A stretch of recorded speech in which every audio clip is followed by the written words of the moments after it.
Halo loh, Bung Rocky tadi sore kita bicara tentang kemungkinan landscape politik koalisi 02 itu akan berubah dengan pernyataan dari Pak Sudrajat Djiwandono tentang prioritasnya bahwa IKN bukan prioritas tapi yang prioritas adalah makan siang gratis programnya Pak Prabowo. Dan saya kira ini mungkin akan berpengaruh juga terhadap apa yang terjadi di Mahkamah Konstitusi kan. Kalau kita lihat kan tuntutan-tuntutan di Mahkamah Konstitusi pasal 01 dan 03 itu sama juga mendiskualifikasi eh, paslon 02. Tetapi saya kira mungkin kalau kemudian hakim juga melihat perkembangan di publik, mereka mungkin akan ada jalan kompromi gitu yang saya menduga keras Bung Rocky kalau toh katakanlah misalnya tuntutan dari paslon 01 dan 03 itu tidak sepenuhnya akan dipenuhi oleh majelis di Mahkamah Konstitusi, tetapi mungkin akan ada jalan tengah gitu. Katakanlah kalau ada pemilu ulang itu mungkin tidak akan mengganggu Pak Prabowo karena rasanya nggak mungkin kalau meloloskan kemudian membiarkan pos 02 tapi dengan menyampaikan Gibran kan nggak mungkin juga gitu. Kelihatannya itu di ujungnya hanya itu yang masuk akal. Dan bagi Prabowo, dia berpikir bahwa daripada eskalasinya meningkat, lebih baik amputasi Jokowi daripada memberi kesempatan untuk pemilu ulang tanpa Gibran. Jadi kira-kira ya model penyelesaian Pancasilais lah itu, cara adat. Oke, Pak Jokowi mungkin Anda udah nggak boleh lagi, janganlah atur-atur saya, tapi anakmu itu tetap saya akan asuh. Walaupun di ujung permainan ini akan terlihat bahwa Gibran pasti hanya akan dijadikan ban serep. Karena selama Jokowi hilang dari peredaran, ya Gibran apalagi kan. Jadi kelihatannya kecerdikan itu hasil diskusi mungkin dengan Erlangga atau dengan Pak SBY. Kan kita mesti membayangkan Ya. bahwa ide-ide ini, ide Pak Prabowo untuk memberi batas intervensi dari Jokowi sambil melindungi seolah-olah Gibran, itu hasil diskusi internal yang sangat intensif, mungkin antara Gerindra, Golkar, dan Demokrat, yang kalau saya bisa duga Golkar, Gerindra, dan Demokrat yang sedang membangun koalisi besar tuh yang akan Hmm. dipimpin oleh Prabowo. Tapi sangat mungkin juga koalisi besar ini dipersilahkan untuk diasuh oleh SBY karena SBY masih punya moral, cadangan moral untuk mengatakan bahwa demokrasi harus dilanjutkan. Kenapa? Karena tekanan internasional hanya bisa diatasi dengan kemampuan diplomasi, demokrasi, dan kemampuan subjektif dari SBY sebagai tokoh yang dikenal di dalam forum forum demokrasi dunia kan. Jadi saya Ya. kira itu yang penting kita lihat bahwa SBY akan berperan aktif di kabinet Pak Prabowo untuk dua hal. Pertama, mengembalikan fungsi-fungsi dasar demokrasi di dalam negeri, termasuk fungsi bahwa presiden itu jangan diatur oleh presiden yang sudah mantan. Yang Ya. kedua adalah mempromosikan kemampuan Indonesia untuk kembali berkelas, tampil berkelas di dalam politik internasional. Nah, Ya. itu hanya ada pada SBY, nggak ada pada Golkar, tidak ada pada PAN segala macam. Jadi faktor SBY ini menjadi sangat penting tuh. Prabowo menghitung bahwa 5 tahun ke depan tanpa SBY legitimasi Gerindra itu akan dangkal di dalam dunia internasional dan akan juga berkurang di tingkat nasional karena kemampuan untuk menangani soal demokrasi itu gampangnya ada pada SBY kira-kira itu. Sementara Ya. patriotisme tentu ada pada Pak Prabowo. Lalu orang tanya Gibran apa? Ya Gibran ya ban serep. Ban serep itu bahkan bisa ditinggalkan di garasi kalau bannya masih baru.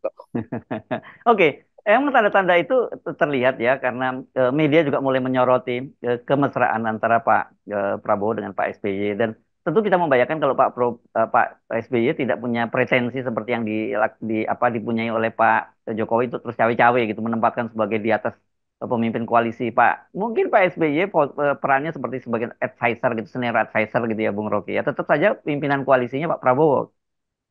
Iya, semacam kakak pembina lah Pak SBY. Atau kakak pendamping. Kalau kakak Agak pembina itu menarik. Ya. rejimnya Jokowi. Dan Hmm. SBY mengerti itu. Kan SBY tetap ingin demokrasi ini berjalan normal secara institusional untuk memungkinkan Agus Harimurti tiba di 2029. Tiba Ya, ya, ya, ya. di kan Agus masih 5 kali periode lagi masih masih Ya. bisa dia bermain Hmm. dalam politik. Jadi SBY juga sedang investasi sikap dan itu akan terlihat bahwa Jokowi juga mengerti bahwa pengaruh SBY pada Prabowo itu sangat signifikan dan kesalahan Jokowi adalah dia memusuhi SBY sebenarnya dari awal tuh dan itu terjebak lagi di situ ketika SBY akhirnya berpihak pada Prabowo kan Jokowi menganggap SBY tidak akan berpihak pada Prabowo karena ada problem-problem yang mungkin subjektif antara Prabowo dan SBY. Tapi SBY adalah seorang taktikus yang mengerti bahwa jebakan ini akan dia atasi itu. Nah, sekarang terlihat bahwa akhirnya SBY menemukan momentum itu. Dia tidak bersama dengan Anies, tapi dia tiba-tiba gembira karena dia akhirnya berkoncok dengan teman seangkatannya di Akabri. Dan dua-duanya punya visi yang sama tentang demokrasi. Bagaimanapun Prabowo punya visi tentang demokrasi karena dia sudah keluar dari sikap otoritarian rejim Orde Baru dan membangun partai politik. Ya. Dan itu kan sebenarnya satu hijrah politik yang maksimal. Jadi saya kira akan ada pertemuan di situ. Lebih dari itu tentu mereka berdua paham tentang kelakuan elit Jakarta. Ya, dan ternyata tekanan terhadap rezim Jokowi itu kan bukan hanya dari dunia, dari internal kita, di mana kemarin juga ada 303 orang akademisi yang menjadi amicus curiae ke Mahkamah Konstitusi begitu ya, menawarkan seperti itu. Dan kemudian rupanya Komite HAM PBB itu berlanjut sikapnya terhadap tekanannya terhadap Indonesia. Kalau kemarin itu dinyatakan dalam sidang di Geneva, sekarang itu justru diunggah di websitenya gitu, yang mempersoalkan tentang Jokowi, cawe-cawe Jokowi dalam pemilu, dan kemudian juga catatan buruk mereka terhadap oposisi yang mereka menyebutkan diintimidasi, dilecehkan, dan mendapat perlakuan yang tidak tepat selayaknya oleh pemerintahan Jokowi. Jadi ini betul-betul yang Anda sebut sebagai kalau Pak Prabowo tidak membuat semacam disasosiasi terhadap Pak Jokowi, dia akan membawa excess baggage seperti Anda itu yang ditaruh di apa kemarin, Bung? Kentong apa tong sampah di punggungnya Pak Jokowi, Pak Prabowo. Ya. Iya, itu artinya memang internasional tidak berpihak pada Pak Jokowi. Ya. Beberapa researcher internasional menghubungi saya, menghubungi teman-teman saya di LSM, datang ke kampus, bahkan dengan seolah-olah mereka adalah jurnalis, padahal mereka sebetulnya ada researcher untuk melihat secara tajam bagaimana prospek Indonesia itu. Lembaga-lembaga asing sibuk dalam minggu ini akan masuk ke Indonesia untuk mewawancara banyak tokoh untuk membuktikan bahwa tidak ada masa depan bagi Indonesia kalau pada akhirnya Jokowi diberi lagi kesempatan untuk memelihara ambisi politiknya melalui kedudukan dia sebagai ketua koalisi besar tuh. Saya dapat permintaan semacam itu untuk mewawancara. Jadi saya bisa duga bahwa memang ada satu kesepakatan internasional untuk menghukum Jokowi. Kan mestinya Jokowi dapat hukuman. Kan nggak mungkin soal HAM itu dibiarkan terus-menerus tanpa ada keterangan apa yang terjadi. Kalau kesalahan-kesalahan politik mungkin lembaga HAM PBB menganggap itu soal politik dalam negeri. Tetapi ide demokrasi yang seharusnya ditumbuhkan oleh pemilu yang bersih itu oleh pengamat asing dinyatakan sebagai gagal oleh Jokowi. Jadi Jokowi akan disebut sebagai orang yang membatalkan demokrasi ketika Indonesia sebetulnya sudah on track di dalam demokrasi. Jadi kita juga mesti mengerti lembaga HAM PBB itu adalah kumpulan analis internasional, kumpulan pakar tata negara, pakar ekonomi politik yang tidak punya kepentingan dengan proses politik. Mereka hanya punya kepentingan mengukur apakah satu negara tumbuh di dalam ide demokrasi atau justru memburuk. Kan di situ ditaruh berbagai negara, kasus Senegal, macam-macam di situ. Tapi Indonesia secara khusus dia tulis di situ tentang peran Jokowi dalam merusak demokrasi justru di dalam peristiwa yang mengharuskan demokrasi diagungkan yaitu pemilu kan. Jadi pemilu ini adalah pemilu yang tidak demokratis dan itu berbahaya bagi hak asasi manusia.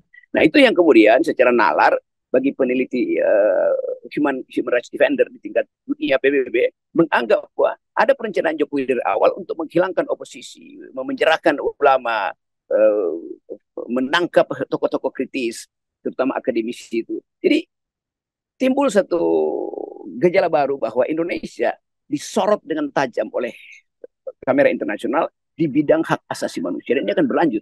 Kita tahu bahwa nggak ada yang berhenti karena soal pelanggaran HAM itu nggak ada kadaluarsanya. Jadi bahasanya itu diterjemahkan oleh media dalam bahasa Indonesianya seperti ini, Bung Rocky.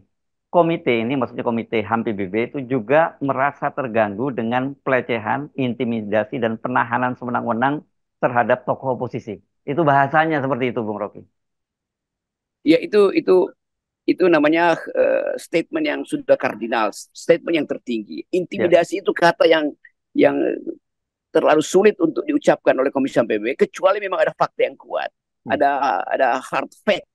Dan itu memang Komisi PBB punya semua data di situ. Kita mau bantah dengan cara apa? Mereka lebih tahu apa yang terjadi di TPS nomor 90, apa yang terjadi di di Papua, di dalam soal pemilu, apa yang terjadi di semua tempat itu. Jadi mereka kan punya jaringan dengan jurnalis internasional dan Indonesia ada di dalam jaringan itu. Mereka punya jaringan dengan dosen-dosen muda di Indonesia tuh. Seorang peneliti HAM pasti akan hubungi Ubaid Ubaidillah tuh. Seorang peneliti demokrasi pasti akan bicara dengan Haris Asrar. Jadi semua itu datang dari fakta yang memang ada di depan mata kita. Jadi sebetulnya ini dimulai kalau saya nguping dalam pembicaraan mereka. Mereka mulai merasa bahwa Dirty Vote itu, film pendek itu yang disutradarai oleh Dandi hmm, dan di Wilaksono. di aktor ya dan Laksono dan diaktori oleh 3 pakar hukum tata negara, Uceng, Ferry, dan Bivitri. Itu artinya ada keteguhan untuk membela hak asasi manusia. Lain kalau itu bintang film biasa, ini bintang film yang sekaligus mengerti tentang pelanggaran HAM. Jadi kalau saya diskusi dengan analis asing itu, mereka menganggap bahwa Dirty Vote itu betul-betul kompilasi, substansi, dan sinopsis dari pelanggaran hak asasi manusia di dalam bidang politik pemilu oleh Presiden Jokowi. Itu final tuh. Ya, ya. Jadi kalau kemarin kita mau menyatakan bahwa tidak ada tempat buat Jokowi dan keluarganya dalam masa depan Indonesia, ternyata bukan hanya Indonesia, dia juga tidak punya tempat di dunia ya. Karena ini juga ada ini soal politik, soal HAM. Tapi ada juga soal perdagangan bebas ini. Pak Jokowi juga menyatakan bahwa dia kalah lagi di WTO berkaitan dengan hilirisasi dan dia menduga dia mengajukan banding dan kalah lagi. Dan kita tahu kan bahwa sebenarnya hilirisasi itu tidak seindah seperti yang disampaikan oleh Jokowi dan pemerintah karena sebenarnya di situ adalah eksploitasi yang tidak ada dan itu bisa berupa pelanggaran hak asasi terhadap warga di sekitar tempat-tempat tambang-tambang itu ada kan.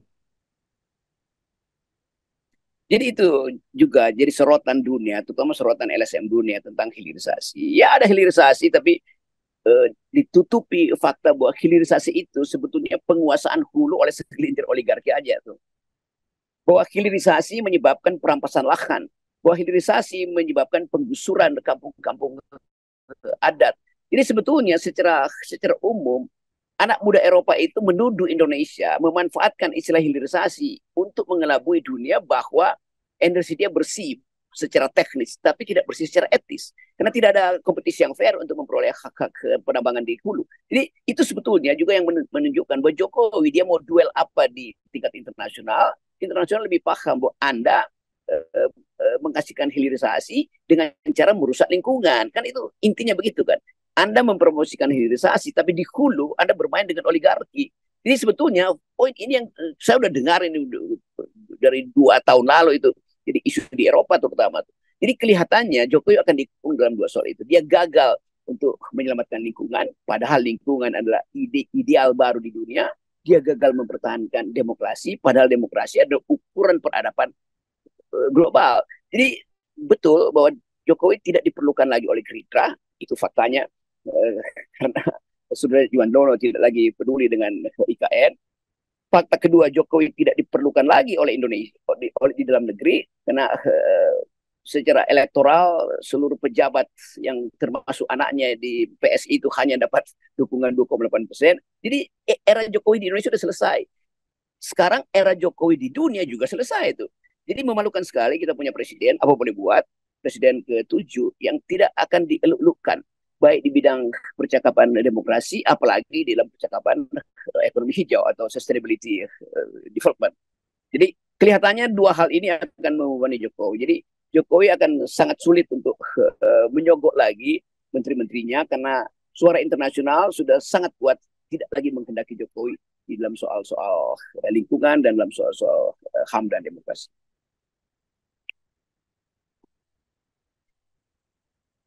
Oke, terima kasih Bung Rocky. Tetap 0%, Bung Ya, Rocky. salam makan sehat. Ya.